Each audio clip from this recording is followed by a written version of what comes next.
سبحان اللہ سبحان اللہ سبحان اللہ سبحان اللہ سبحان اللہ۔ کہیے یا رسول اللہ۔ وہ سوئے لالزار پھرتے ہیں، وہ سوئے لالزار پھرتے ہیں، وہ سوئے لالزار پھرتے ہیں، وہ سوئے لالزار پھرتے ہیں، تیرے دل اے بہار پھرتے ہیں، تیرے دل اے بہار پھرتے ہیں، تیرے دل اے بہار پھرتے ہیں۔ اور بہت پیارا شعر ہے، کہیں یا رسول اللہ۔ ہائے غافل وہ کیا جگہ ہے جہاں، ہم اور آپ جو آج آئے ہیں یہ محفل ہمیں بتانے کی ضرورت نہیں ہے، بلکہ چاند اور سورج سے زیادہ کہیں روشن اور واضح ہے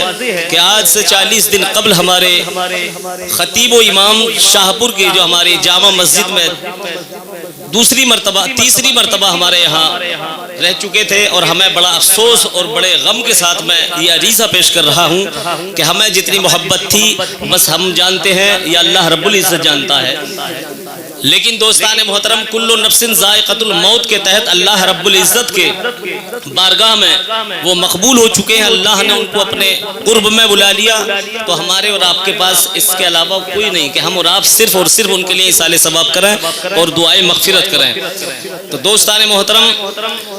شاعر کہتا ہے، اعلیٰ حضرت کا بڑا مشہور شعر ہے کہ ہائے غافل وہ کیا جگہ ہے جہاں، ہائے غافل وہ کیا جگہ ہے جہاں، ہائے غافل وہ کیا جگہ ہے جہاں، ہر 5 جاتے ہیں 4 پھرتے ہیں، 5 جاتے ہیں 4 پھرتے ہیں، وہ سوئے لالزار پھرتے ہیں۔ اور مقطع سماعت فرمائیں، کہیں یا رسول اللہ۔ کوئی کیوں پوچھے تیری بات رضا، کوئی کیوں پوچھے تیری بات رضا، کوئی کیوں پوچھے تیری بات رضا، کوئی کیوں پوچھے تیری بات رضا، ارے تجھ سے شیدا ہزار پھرتے ہیں، تجھ سے شیدا ہزار پھرتے ہیں، وہ سوئے لالزار پھرتے ہیں، تیرے دل اے بہار پھرتے ہیں۔ ایک مرتبہ درود پاک پڑھیں، اللہم صلی اللہ سیدنا و مولانا محمد و بارک وسلم صلی اللہ علیہ صلاۃ و سلام علیک یا رسول اللہ یا حبیب اللہ یا نبی اللہ صلی اللہ تعالی علیہ وسلم۔ میں نے قرآن پاک کی بڑی مشہور آیت کریمہ پڑھی،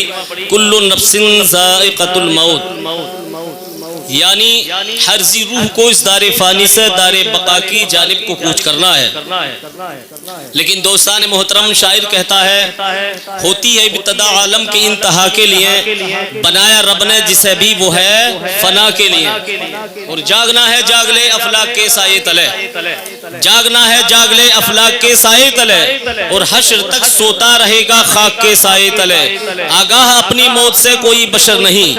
آگاہ اپنی موت سے کوئی بشر نہیں، سامان 100 برس کا ہے پل کی خبر نہیں، سامان 100 برس کا ہے پل کی خبر نہیں۔ اور آگے شاعر کہتا ہے کہ کون کہتا ہے کہ مومن مر گیا،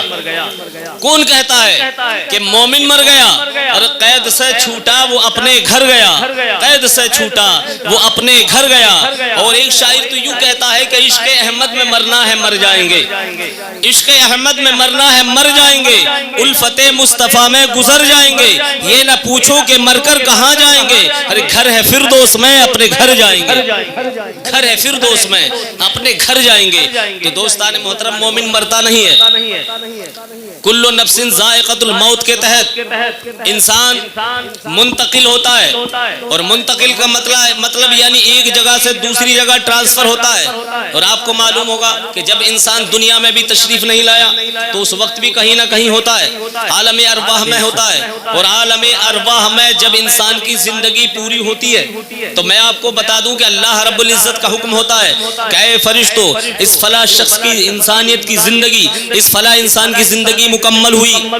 اب یہاں سے اس کو ٹرانسفر کیا جائے، یہاں سے منتقل کیا جائے، یہاں سے اس کو دوسری جگہ بھیجا جائے۔ تو اللہ کے حکم سے اس کو عالم ارواح سے باپ کی پشت میں بھیجا جاتا ہے، اور باپ کی پشت کی جب اس کی زندگی پوری ہوتی ہے تو پھر وہی اللہ رب العزت کا قانون، اللہ رب العزت فرماتا ہے فرشتوں سے کہ اے فرشتوں، اب اس کی یہاں کی زندگی پوری ہوئی، اب اس کو وہاں سے ماں کے شکم میں پہنچا دیا جاتا ہے۔ اور ماں کے شکم میں آپ کو اور ہمیں سب کو معلوم ہے کہ 9 مہینے کم و بیش رہتا ہے، لیکن جب اس کی زندگی ماں کے شکم کی پوری ہوتی ہے تو اللہ کا قانون ہے، اللہ رب العزت فرماتا ہے کہ اے فرشتوں، اب اس کی زندگی ماں کے شکم کی پوری ہو گئی، اب یہاں سے اس کو ٹرانسفر کیا جائے، منتقل کیا جائے۔ تو وہ دنیا میں تشریف لاتا ہے، اور جب دنیا میں تشریف لاتا ہے تو اب جب دنیا میں چاہے اس کی 1 سال کی زندگی ہو یا 1 مہینے کی ہو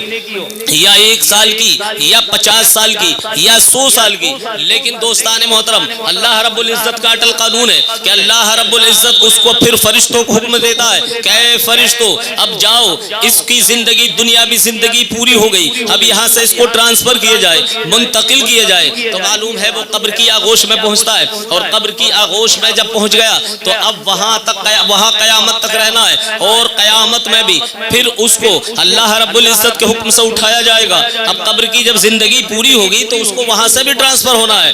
وہاں سے منتقل ہونا ہے میدان محشر میں، اور میدان محشر میں جب اس کو حساب و کتاب کے بعد اللہ رب العزت جب اس کو جنت میں بھیج دے گا، مومنوں کو جنت میں بھیجے گا، تو پھر اس کی زندگی کبھی ختم ہونے والی نہیں ہے۔ زندگی جب جنت میں، تو آخر جو منزل ہے ہماری اور آپ کی، جو منزل ہے، اگر اللہ رب العزت ایمان کے ساتھ دنیا میں زندگی بسر کرا دے ہماری اور آپ کی، اور ایمان دنیا سے چلے جائیں، خاتمہ ایمان پر ہو جائے، تو انشاءاللہ تعالی زندگی کے بعد ہمیں اور آپ کو جنت کی بہاروں میں رہنا ہے انشاءاللہ۔ تو ہمیں اور آپ کو ضرورت اس چیز کی ہے کہ جب زندگی گزاریں تو مصطفیٰ جان رحمت والی زندگی گزاریں، مصطفیٰ جان رحمت سے محبت کریں، اور جب مصطفیٰ جان رحمت سے محبت کریں گے تو انشاءاللہ تعالی ہم سے ہر چیز محبت کرنے لگے گی، یعنی خشک و تر ہم سے محبت کرنے لگیں گے،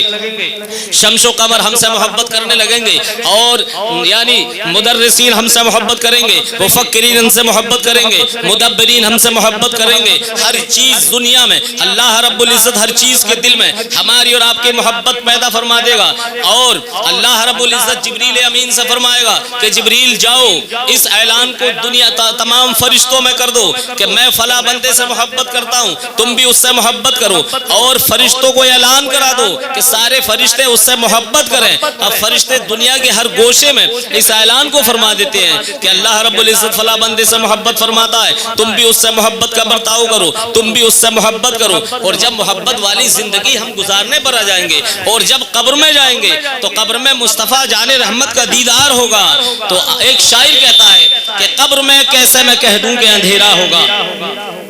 قبر میں کیسے میں کہہ دوں کہ اندھیرا ہوگا، ارے آقا جب سامنے ہوں گے تو سویرا ہوگا، آقا جب سامنے ہوں گے تو سویرا ہوگا۔ اور اعلیٰ حضرت بریلی کی سرزمین سے پکارتے ہیں، اعلیٰ حضرت فرماتے ہیں کہ ہائے غافل وہ کیا جگہ ہے جگہ، ہائے غافل وہ کیا جگہ ہے جہاں 5 جاتے ہیں 4 پھرتے ہیں۔ اور مصطفیٰ جان رحمت جب سرکار دنیا میں جب یعنی ہماری اور آپ کی قبر میں تشریف لائیں گے تو انشاءاللہ تعالی قبر روشن ہو جائے گی، منور ہو جائے گی، مزین ہو جائے گی۔ تو دوستان محترم،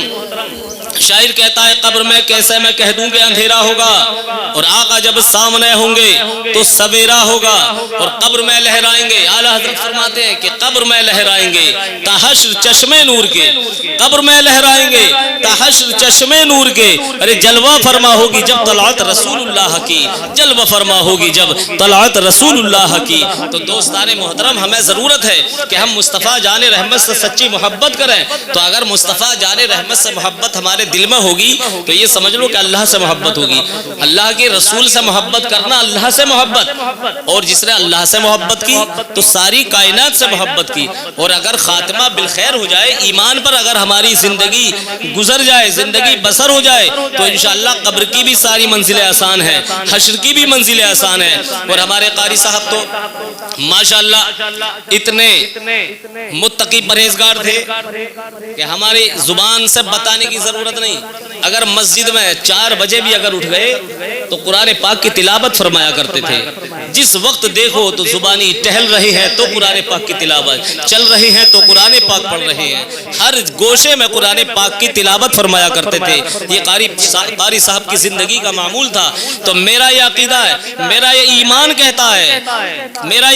کہتا ہے کہ قبر میں بھی انشاءاللہ تعالی قبر میں بھی قرآن پاک کی تلاوت فرماتے رہیں گے، اور ان کی قبر کو مٹی نہیں کھا سکتی، کیونکہ حافظ قرآن اگر با ایمان اگر دنیا سے چلا جائے، صاحب ایمان ہے اور مصطفیٰ جان رحمت کا سچا امتی ہے، تو ہمارے قرہ حضرات یہاں پر بیٹھے ہیں کہ غلام مصطفیٰ کو کبھی مٹی نہیں کھا سکتی ہے، اس کا کفن بھی میلا نہیں ہو سکتا قیامت تک۔ اور ہم نے نہیں بلکہ بزرگوں نے دیکھا ہوگا کہ بہت سے جو مصطفیٰ جان رحمت سے محبت رکھنے والے صحابہ اکرام کی تو بات چھوڑیے، ان کا تو بہت بڑا مقام ہے، لیکن ایک غلام مصطفیٰ بن کر اگر زندگی بسر کر لے تو ان کی 1 دن یا 1 سال نہیں بلکہ سینکڑوں سال کے بعد بھی قبر کو جب کھودا گیا، قبر کو جب کھولا گیا تو ان کی کفن بسلامت، چہرہ بھی بسلامت۔ اللہ اللہ دوستان محترم، یہ غلام مصطفیٰ کی شان ہوا کرتی ہے۔ لیکن دوستان محترم، صرف اور صرف ہم مصطفیٰ جان رحمت سے محبت کر لیں تو انشاءاللہ دنیا بھی کامیاب ہوگی اور آخرت بھی کامیاب ہو جائے گی۔ ایک مرتبہ درود پاک پڑھیے، اللہ رب محمد صلی اللہ علیہ وسلم، نحن عباد محمد صلی اللہ علیہ وسلم، صلی اللہ تعالی علیہ وسلم۔ تو دوستان محترم، جب دنیا میں ہم اور آپ جب سرکار سے محبت کریں گے اور جب قبر میں جائیں گے تو اللہ رب العزت فرمائے گا کہ اے میرے محبوب اب اس کو جلوہ دکھا دو، یہ تمہارا وفادار آ رہا ہے۔ یہ تمہیں دنیا میں جب چلتا تھا تو آپ پر درود و سلام پڑھتا تھا، کبھی کہتا تھا مصطفیٰ جان رحمت پہ لاکھوں سلام، شمع بزم ہدایت پہ لاکھوں سلام، اور کبھی کہتا تھا یا نبی سلام علیکہ، یا رسول سلام علیکہ، اور کبھی کہتا تھا کعبے کے بدر الدجا تم پہ کروڑوں درود، طیبہ کے شمس الضحا تم پہ کروڑوں درود، اور کوئی غیب کیا تم سے نہا ہو بھلا، ارے جب ناخدا ہی چھپا تم پہ کروڑوں درود۔ اور جب سرکار سے دنیا میں محبت کی ہوگی تو انشاءاللہ تعالی قبر میں سرکار تشریف لائیں گے، اور جب فرشتے سوال کریں گے، جب فرشتے سوال کریں گے من ربو کا، تیرا رب کون ہے؟ ما دینوں کا، تیرا دین کیا ہے؟ ما کنتا تقول فی حق ھذا الرجل، کہ تو ان کے بارے میں کیا کہتا تھا؟ تو معلوم ہے کیا کہے گا؟ اعلیٰ حضرت فرماتے ہیں کہ بندہ کہے گا کہ انہیں جانا، انہیں مانا، انہیں جانا، انہیں مانا، نہ رکھا غیر سے کام، للہ الحمد میں دنیا سے مسلمان گیا، للہ الحمد میں دنیا سے مسلمان گیا۔ تو فرشتے کہیں گے کہ اب ہمارا کوئی کام نہیں ہے۔ فرشتے جب سوال کریں گے، 3 سوال ہوتے ہیں قبر میں، اور ہر آدمی جانتا ہے، ہر آدمی جانتا ہے۔ سب سے پہلا سوال ہوتا ہے من ربو کا، کہ تیرا رب کون ہے؟ اگر بندہ نیک ہے تو کہے گا ربی اللہ، میرا رب اللہ ہے۔ دوسرا سوال ہوتا ہے ما دینوں کا، کہ تیرا دین کیا ہے؟ تیرا دین کیا ہے؟ رب تو اللہ ہے، ساری کائنات کا خالق اور مالک بادشاہ ہے، اور دنیا کے اور دوسرے فرقے بھی اللہ مانتے ہیں، مجوسی بھی کچھ لوگ ایسے ہیں، مشرک ہیں، کافر ہیں، لیکن اللہ کو اللہ ماننے پر اختیار کرتے ہیں، اقرار کرتے ہیں۔ لیکن تو یہ بتا کہ تو نے دنیا میں زندگی گزاری تو کون سے دین پر گزاری؟ ما دینوں کا، کہ تیرا دین کیا ہے؟ تو کہے گا فی دین الاسلام، فی دین الاسلام، کہ میرا دین اسلام ہے۔ اللہ اللہ، تو ہمارے اور آپ کے حساب سے تو اس کا یعنی سوال پورا ہو جانا چاہیے تھا۔ سوال دین ہوگا جب اس نے رب کو اللہ بتا دیا اور دین کو اسلام بتا دیا کہ دین میں تو نے زندگی کون سے دین پر گزاری، کہ فی دین الاسلام، تو ہمارے اور آپ کے حساب سے تو اس کی بخشش ہو جانی چاہیے۔ لیکن سنو، میں آپ کو بتانے کا میرا مقصد یہ ہے کہ انسان سے 3 سوال ہوتے ہیں۔ پہلا رب کے رب کون ہے بتا، تو ربی اللہ، میرا رب اللہ۔ دوسرا سوال ما دینوں کا، تیرا دین کیا، تو اس نے دین بھی بتا دیا فی دین الاسلام۔ لیکن آخری سوال ہے اور آخری سوال ہی پر بخشش ہونی ہے، اور اس سے پتہ یہ چلا کہ قبر میں 3 سوال ہوں گے اور آخری سوال کے بعد ہی بخشش ہوگی۔ اللہ اگر چاہتا تو پہلے سوال کے بعد بھی بخشش فرما دیتا، دوسرے کے بعد بھی، لیکن یہاں پر خلاصہ یہ ہے کہ صرف بخشش جو ہوگی وہ مصطفیٰ جان رحمت کے وفادار کی ہوگی، اہل سنت والجماعت کی ہوگی۔ تیسرا سوال ہے ما کنت تقول فی حق ھذا الرجل، کہ تو ان کے بارے میں کیا کہتا تھا، ان کے بارے میں۔ تو پتہ چلا کہ وہاں پر قبر میں کسی کی تشریف آوری ہے۔ یہاں پر علماء بیٹھے ما کنت تقول فی حق ھذا الرجل، رجل کے معنی آتے ہیں آدمی اور ھذا کے معنی قریب، تو پتہ چلا کہ وہاں پر کسی کی تشریف آوری ہے، کسی کی جلوہ گری ہے۔ قبر میں ہوئی نصیب جب زیارت حبیب، قبر میں ہوئی نصیب جب زیارت حبیب، مرکز حیات پہ زندگی ٹھہر گئی۔ اللہ اللہ، تو بندہ کہے گا ما کنت تقول، فرشتے کہیں گے ما کنت تقول فی حق ھذا الرجل، کہ تو ان کے بارے میں کیا کہتا تھا، کہ تو ان کو اپنا بڑا بھائی کہتا تھا یا مصطفیٰ جان رحمت کہتا تھا، نبی آخر الزماں کہتا تھا، خاتم پیغمبرہ کہتا تھا، عالم الغیبی والشہادہ کہتا تھا، کیا کہتا تھا؟ کیا تو ان کو غیبدہ نبی کہتا تھا؟ تو اگر اس نے کہہ دیا کہ انہیں جانا، انہیں مانا، نہ رکھا غیر سے کام، للہ الحمد میں دنیا سے مسلمان گیا۔ اور ما کنت تقول فی حق ھذا الرجل، کہ ان کے بارے میں کیا کہتا تھا، تو کہے گا ہوا رسول اللہ صلی اللہ تعالی علیہ وسلم، یہ میرے رسول ہے، یہ نبی آخر الزماں ہے، یہ مصطفیٰ جار رحمت ہے، یہ جان کائنات ہے، رسول کائنات ہے، مصطفیٰ جار رحمت ہے، یہ خالق اکبر ہے۔ تو انشاءاللہ تعالی اسی پر بخشش ہو جائے گی۔ اللہ فرمائے گا کہ اے فرشتوں، میرے بندے نے سچ کہا ہے، جاؤ اب اس کے لیے جنتی بچھونے بچھا دو، جنتی لباس پہنا دو اور جنتی پیرہن اس کو پہنا دو، اور اس سے کہہ دو کہ اس طرح سوئے جیسے کوئی دولہا سوتا ہے، اب قیامت تک کوئی جگانے کے لیے نہیں آئے گا۔ تو دوستان محترم، صرف اور صرف مصطفیٰ جان رحمت سے اگر ہمیں سچا پیار ہے تو انشاءاللہ